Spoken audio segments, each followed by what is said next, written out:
É um prazer recebê-los do programa Um Fato, Duas Visões.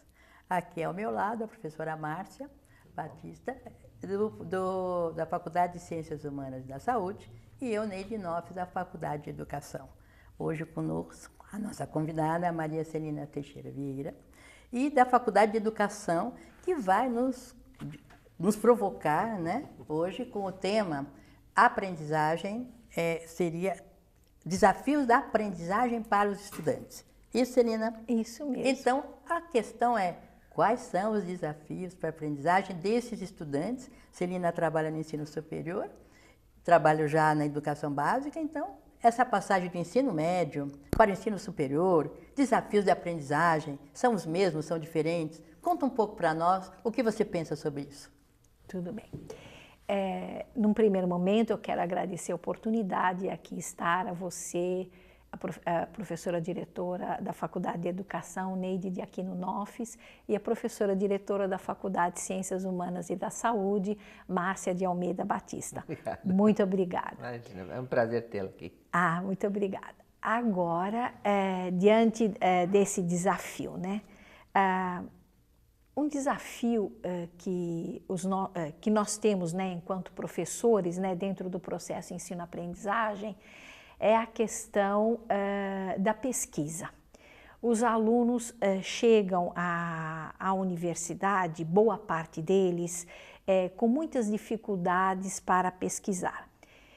Como é do conhecimento de vocês, eu trabalho num curso de formação de professores e nós entendemos, né, de que o professor precisa ter habilidades de pesquisa, né? Ele precisa saber interrogar, saber desenvolver a sua pesquisa, coletar os dados, analisar esses dados. Quando as pessoas pensam em pesquisa, em geral elas pensam num cientista louco fazendo pesquisa, né? Então, assim, o que a gente poderia chamar que é o ato de pesquisar? Olha, o ato de pesquisa, realmente, o aluno chega com essa concepção de que pesquisar é para alguém meio fora da casinha, um cientista louco, uma coisa assim. E aí é todo um processo onde a gente precisa mostrar ao aluno que a primeira coisa de uma pesquisa é o perguntar o que realmente eu quero.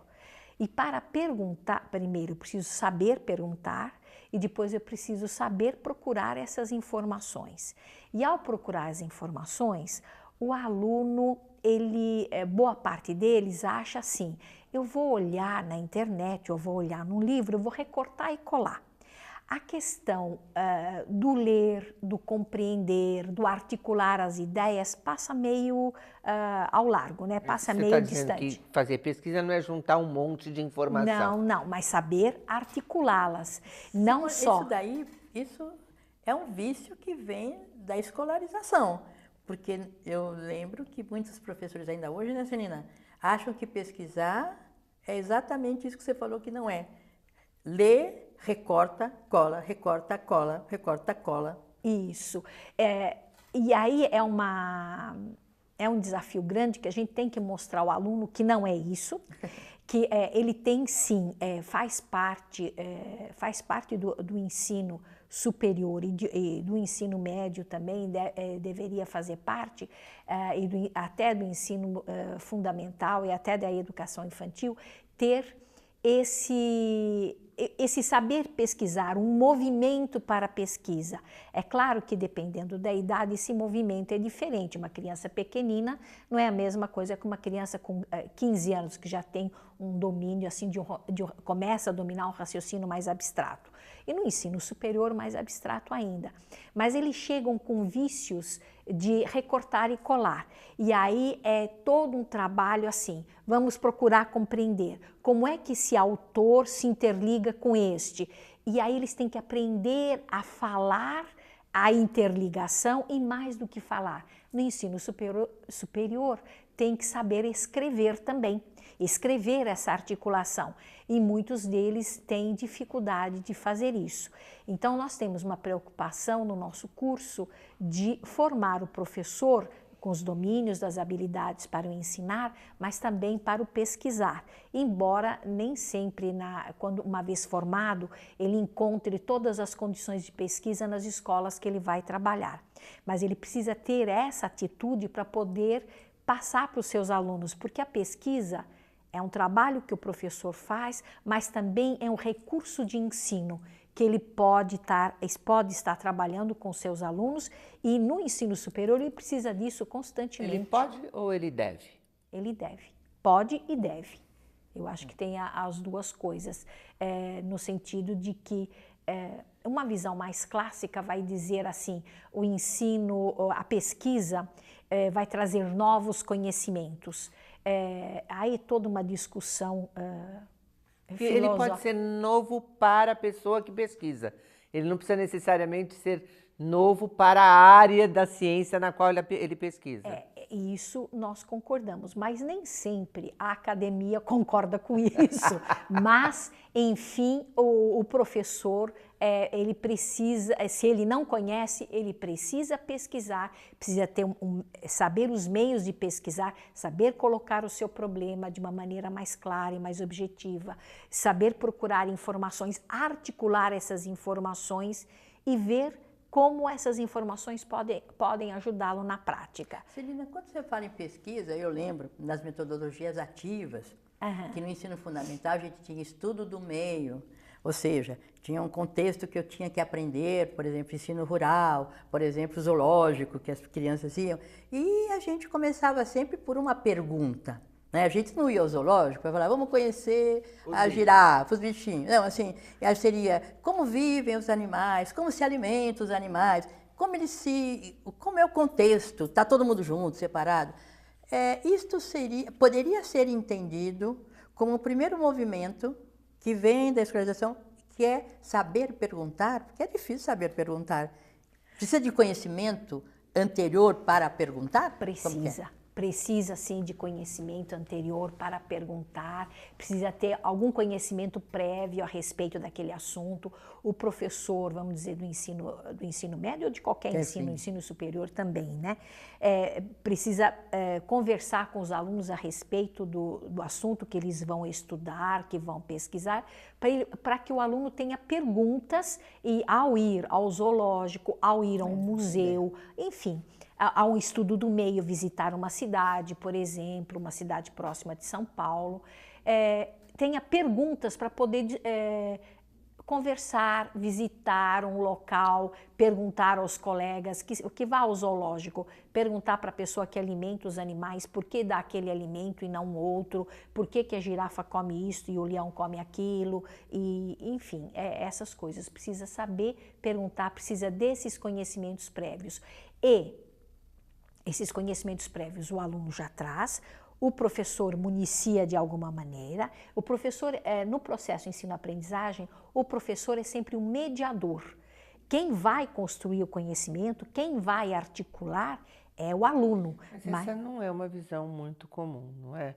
Eu fiquei aqui me perguntando que, assim, de alguma maneira, essa postura de pesquisar tem a ver também com o desenvolvimento emocional do indivíduo, né? O indivíduo que não expressa o que ele deseja, o indivíduo que não é ouvido na sua forma de perguntar o mundo e que tem que responder ao mundo de uma determinada maneira, ele vai perdendo esta habilidade natural de se perguntar sobre o mundo, não é? E procede isso. Aí cabe ao professor também ter a sensibilidade para poder perceber as diferenças dos seus alunos. É claro que um aluno com alguns problemas para poder se colocar, o professor tem que ir por outros meios, tentando puxar daquele aluno, tentando fazer com que ele se coloque, com que ele, enfim, traga alguma dúvida e leve, se ele vai para um estudo do meio, para uma situação de campo, que ele tenha uma coisa que é dele, que é do interesse dele. É muito importante os conteúdos que o professor vai trabalhando em sala de aula fazerem sentido para o aluno, terem uma certa repercussão no universo e na cultura daquele aluno. Como que o professor lida se o estímulo individual é porta de entrada para o conhecimento, né? Eu lembro daquele Alice no País das Maravilhas, né? Eu quero ser curiosa. Então, a curiosidade instiga. E nós temos uma diversidade na sala de aula. Tem alguma pista para a diversidade achar esse denominador comum? Porque nunca vai ser uma única... Você tem alguma pista nessas metodologias? Como você faz? Porque os alunos são muito diferentes entre si. São diferentes. E aí a pista é complicado. Ter uma receita, uma possibilidade, eu acho que, bom, eu não teria neste momento um recurso. Eu acho que as coisas se voltam muito para a sensibilidade do professor, para que ele esteja atento ao seu aluno, para que ele ouça, veja, sinta o seu aluno, né? Para poder saber qual a melhor forma. Para um grupinho de alunos pode ser uma história, para um outro pode ser um pequeno vídeo, um filme, para o outro pode ser até o texto didático, e como trabalhar com essas coisas em função dos conteúdos que a escola tem que desenvolver. Ela tem que desenvolver. Agora, cabe ao professor a criatividade, a sensibilidade de estar ouvindo o seu aluno. Que engraçado, você ficou falando, eu fiquei aqui meio pirando em algumas coisas da psicologia, né? Existe um momento do desenvolvimento da criança que ele se torna um pouco chato, para falar a verdade, né? Porque ele fica assim, por que o moço está com uma coisa na orelha? Aí você fala, ele está com coisa na orelha porque ele não pode ouvir o ruído.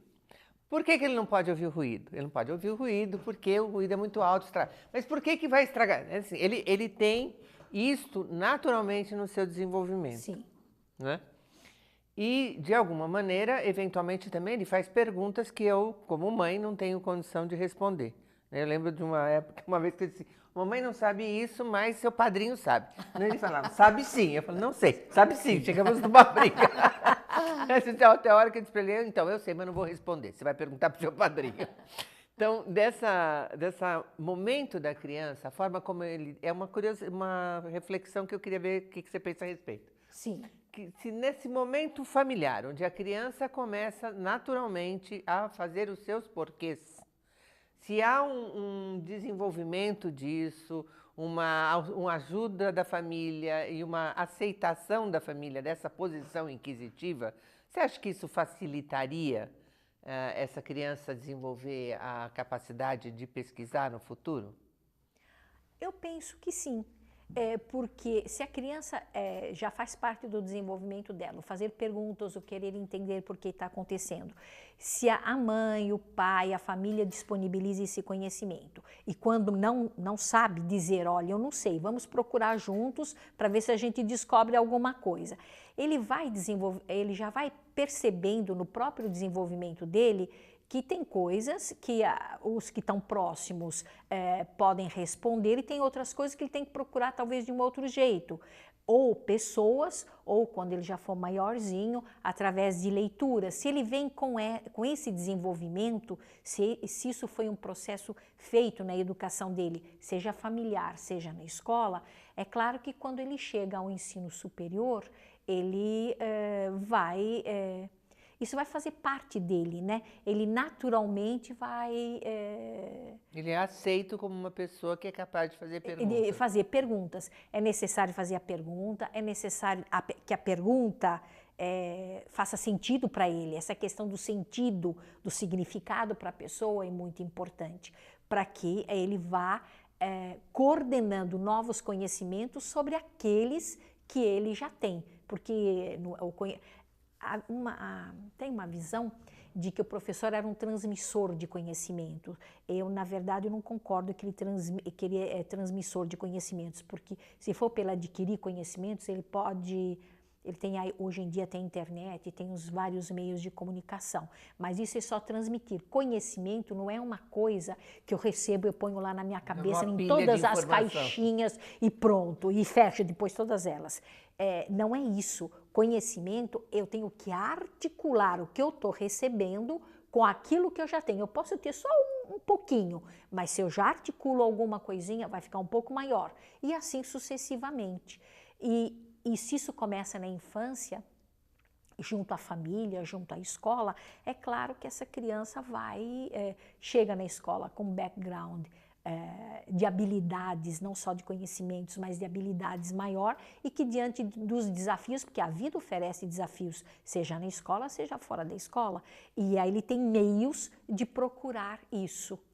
E no caso do ensino superior, no curso no qual eu trabalho, quer dizer, na verdade o foco está sendo assim, a pesquisa é um dos recursos que você pode usar no seu trabalho para se formar no caso, um bom professor, mas também como um recurso de aprendizagem. Que passos eu dou, o que eu faço, sem cair nos passos muito assim, primeiro faço isso, depois eu faço aquilo, mas de ter uma informação maior. E está muito atento à questão da leitura, e está muito atenta à questão do escrito, porque está no ensino superior, essa pessoa precisa saber minimamente, pode discordar daquilo que ela está lendo, mas tem que procurar compreender, procurar perceber que não é só um entendimento possível naquele texto, mas eu posso ter as letrinhas são as mesmas, nada mudou, mas eu posso ter uma visão que até agora eu não ouvi, ou que não está protocolada. Porque tínhamos uma visão de que se você lê o texto, você tem esse entendimento e ponto. É esse entendimento e acabou. Existe o entendimento para o texto. Existe o entendimento, não é o entendimento, é o entendimento para o texto. Depende muitas vezes com que objetivo eu estou lendo. Porque eu posso ler, na minha adolescência, um romance, eu achei maravilhoso. Quando eu estou na idade adulta, eu leio e falei, nossa, mas por que eu achei isso aqui tão maravilhoso? E no fundo é que para aquele momento fazia sentido. Hoje em dia eu tenho outras preocupações e outro objetivo. A escola tem que ter uma outra visão, né, Celina? Ou seja, antes ela pensava que ela conhecer significava adquirir conceitos. Sim. Adquirir informações. Eu tinha informações, essa informação eu tinha uma opinião sobre ela. Mas hoje a informação tem que ser transformada em conhecimento e a opinião transformada em pensamento. Eu preciso pensar algumas coisas. Você está dizendo que eu preciso articular. Quer dizer, eu não posso ficar, por exemplo, a água sai da torneira. A água só sai da torneira. Quer dizer, o que está atrás da torneira, da onde vem, preservar a vida, cuidar da água, cuidar dos rios, parece que isso fica bobo, sem uma visão articulada da onde isso aconteceu, né? Sim. Então, essa preocupação que eu acho que tem no ensino superior, que deveria ser preocupações de todas, é assim que a gente tem que entender? É por aí mesmo? Olha, é por aí mesmo. Na verdade, uma visão, eu vou usar um termo técnico, mais interdisciplinar. Você deu o exemplo da água. A criança, o jovem, pode dizer, a água está saindo da torneira, parece que está limpinha. Mas tem toda uma questão assim, a água está potável, é possível bebê-la? Como é feito esse tratamento, de onde vem, por onde passa e por aí vai, né?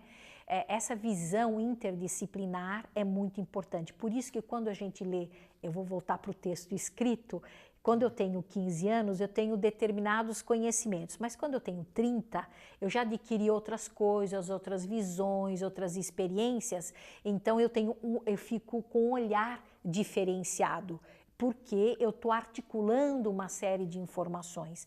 E o professor também, em sala de aula, seja no ensino fundamental, no ensino médio, no ensino superior, ele precisa mostrar de que o conhecimento não é uma caixa, a superespecialização, ela até existe, num certo sentido ela é muito boa. Num certo sentido ela é muito boa, mas há necessidade de articular essa superespecialização no contexto onde a gente está vivendo. Que vínculos ela tem? Eu posso ter um médico especialista, num particular. Conhecer implica também nessa visão social do Sim, contexto. Claro. Eu fiquei pensando, quando você vai falando, né, vai me mobilizando coisas que têm a ver com o desenvolvimento emocional desses estudantes que vêm da família. Sim. E dos seus ambientes, assim, como que você veria essa coisa de você ter que dar um número enorme de estímulos e de informações para a criança desde cedo para que ela se transforme num gênio, né? Eu acho que tem que tomar um certo cuidado com isso. Que temos que abrir janelas de oportunidades para as crianças, não só para as crianças, como para os jovens, para os próprios adultos também. Eu entendo que isso é fundamental no desenvolvimento do ser humano. Mesmo ele já sendo adulto, estando até numa idade, vamos dizer, mais avançada. Eu acho que as janelas de oportunidade nós temos que abrir sempre, e quando adultos temos que procurar, se aquilo faz sentido para a gente, temos que procurar experienciar. No caso da criança, no meu entender, cabe à família oferecer essas janelas de oportunidade, seja uma viagem, seja uma experiência com a arte, seja uma experiência com artes mais variadas, desde as artes plásticas, a dança, a música, seja uma experiência nos esportes, enfim, oferecer experiências para que a pessoa vá aprendendo, vá interligando as coisas. Ainda mais no mundo globalizado como vivemos, é importante ele perceber que nós aqui no Brasil vivemos de um jeito, mas em outro país podemos viver de outro. As pessoas valorizam coisas diferentes. É claro que ele não vai, com 7 anos, ele não vai captar tudo isso, mas ele fez uma viagem com a família, voltou, um pouco mais tarde ele tem a oportunidade de uma outra viagem, na escola ele tem a oportunidade de ver um filme, ou mesmo em casa, ou ler algum material.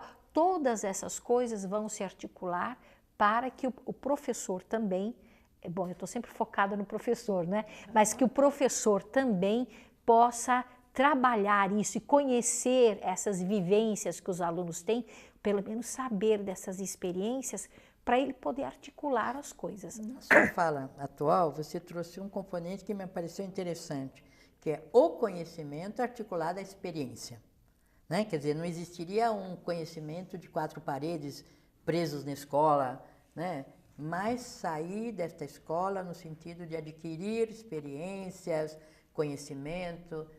Isso então seria essencial para que quando a gente chegasse, saber perguntar, saber articular. Sim, no meu entendimento, sim. Experiências, vivências, tudo faz parte. Faz parte da vida do ser humano, né?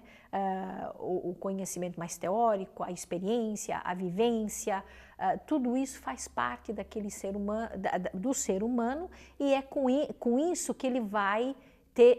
O que é a curiosidade? É ter o desafio, é ter a pergunta. Essa palavra é muito importante, né, para a pesquisa.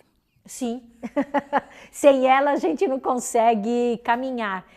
Como eu trabalho com a questão do pré-projeto do TCC, eu digo assim, mas o que você quer pesquisar? Então o aluno fala assim, ele vai fazendo um discurso, muito interessante, você quer saber da educação infantil e tal, mas o que da educação infantil? Outro fala sobre avaliação, mas o que sobre avaliação?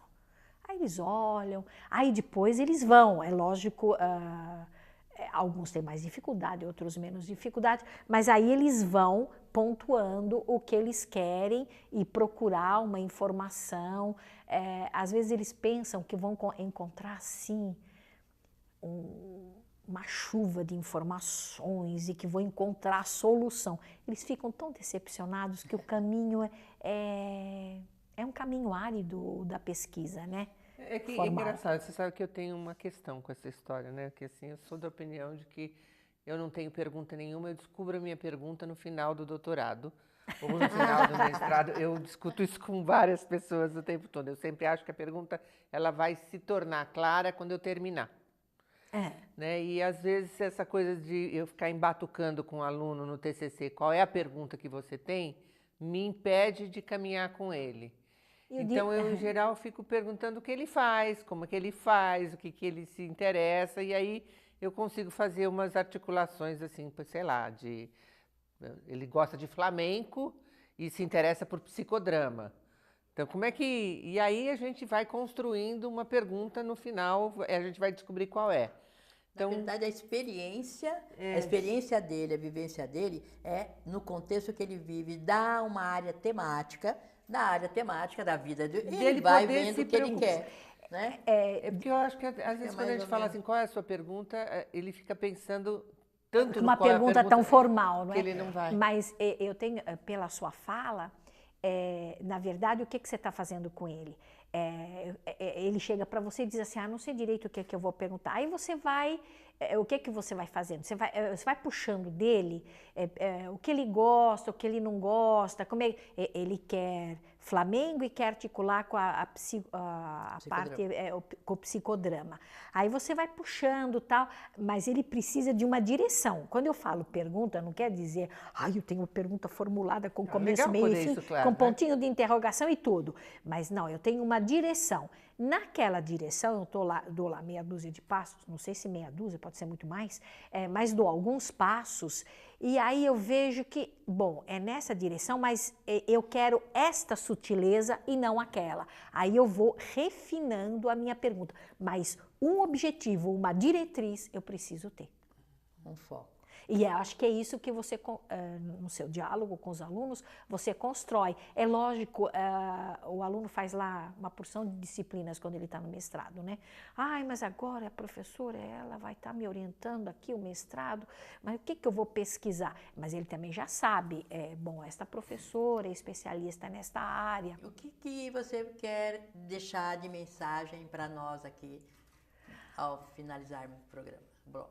Olha, eu acho que, como eu estou focada no ensino, na formação de professor, eu acho que o professor, o educador, que ele é um professor e pode não ser, pode ser um pai, pode ser uma mãe, pode ser uma outra pessoa, que ele tenha muita sensibilidade frente a alguém que ele está educando, que ele perceba, que ele veja todos os detalhes, que ele tenha um olhar carinhoso, isso é importante, e que tenha um olhar para aquela pessoa considerando todas as facetas daquele ser que ele está interagindo, que ele está procurando mostrar algumas articulações, porque a construção do conhecimento é daquele ser que ele vai construir. Eu posso até ter a minha, posso até falar com o meu aluno, ou com a minha filha, ou com a pessoa com quem eu estou dialogando, mas é aquele ser que vai articular aquelas informações. Essa imagem de que não é um aluno, é um sujeito, uma pessoa